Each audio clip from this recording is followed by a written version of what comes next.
Федеральный административный суд Германии отклонил жалобу школьницы-мусульманки марокканского происхождения, проживающей в федеральной земле Гессен, которая по религиозным соображениям добивалась освобождения от уроков плавания в гимназии.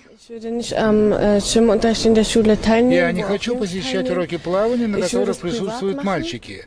Я могла бы учиться плавать у частных преподавателей. Я нормальный человек, и я хочу свободы, моей религиозной свободы.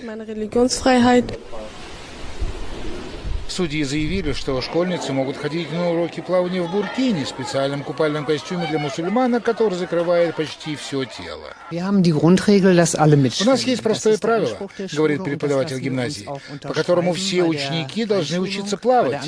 Их родители на это дают свое официальное согласие, когда записывают детей в школу. Судьи в своем решении указали, что воспитание детей должно быть направлено на их интеграцию. Школы должны готовить их к жизни.